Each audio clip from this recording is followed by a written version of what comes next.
A missing woman found alive and coherent. The PM firing back at the opposition leader, and Consultant Physician Staff Association says there's a lack of communication. Good evening, everyone. I'm Lissy Bastian. It's Thursday, March 11th. Thanks for staying with us. A family happy tonight after their loved one has been found. After missing for some 8 days, 43-year-old Nicola Sobish has been found. Assistant Commissioner of Police Solomon Cash confirming this much with the media during a press briefing at the Criminal Investigations Department. Ms. Sobish was last seen on March 3rd, and a missing persons poster was released and circulated on Tuesday of this week. I assure you that over the past 48 hours, the missing person section here at CID had intensified their investigation and were following a very significant lead. I can say to you now that my chief superintendent has just informed me that she was found. So it's just a matter of us tidying up the investigation. We'll be able to tell you a little more. But I can assure you, according to my chief superintendent, that she was found and found alive. From what Jcn News understands, Ms. Sobish was found at a home in the Stapleton Gardens area sometime around 2 p.m. She was seeking the help of that community, knocking from door to door.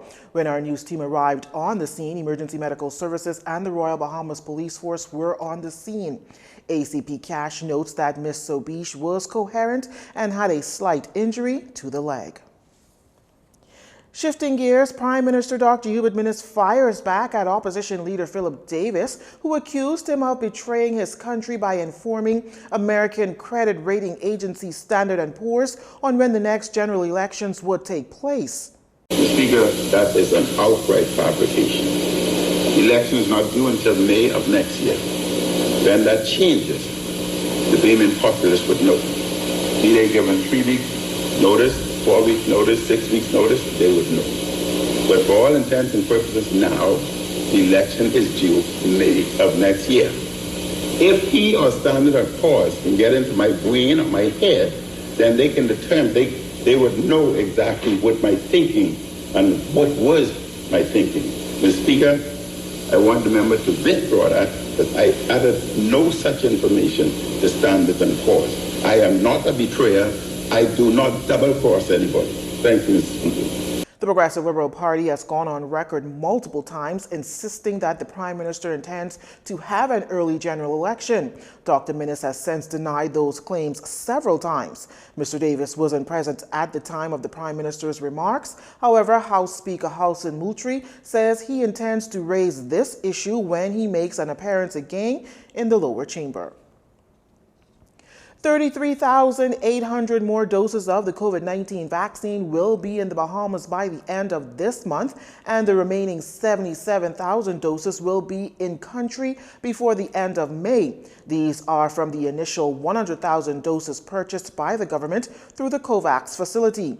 Health Minister Renwick Wells, while delivering his contribution to the mid-year budget debate, made the announcement. Mr. Speaker, explorations of other opportunities, direct discussions with other vaccine manufacturers are ongoing.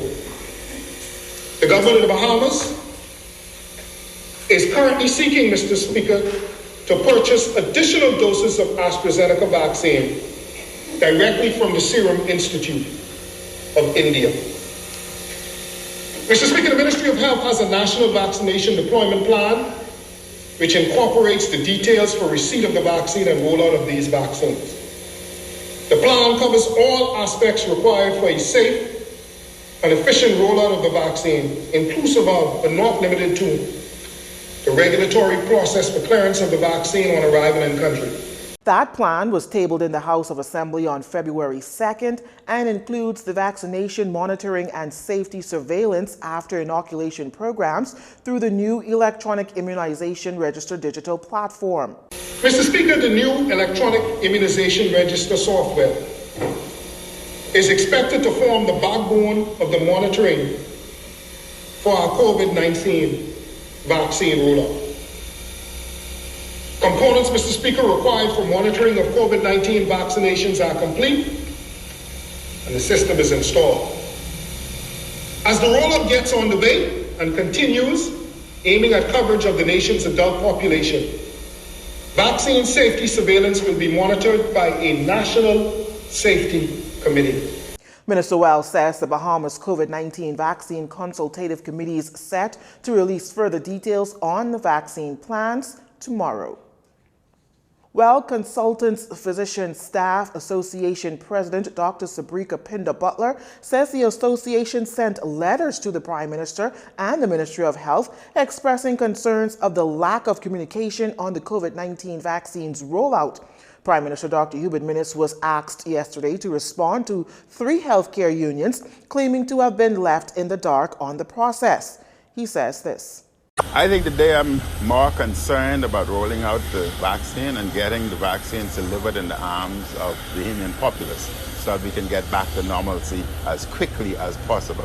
Well, Dr. Butler contends that members of the CPSA, along with the other healthcare unions, will be involved in this process at some level once the rollout begins. Therefore, they should have been involved from the beginning to offer advice.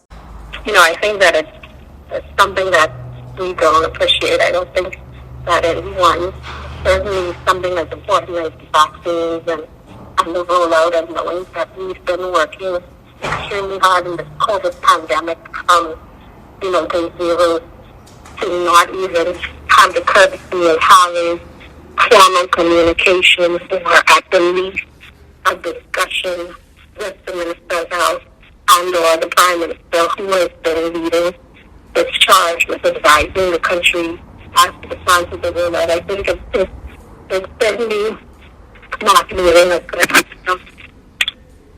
memory for us as it relates to engagement at this particular stage.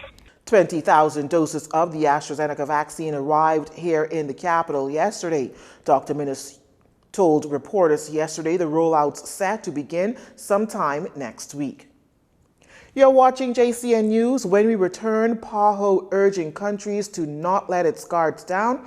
The Ministry of Health responding to concerns of the Oxford AstraZeneca vaccine, and cruise sailing has a set date. Stay with us.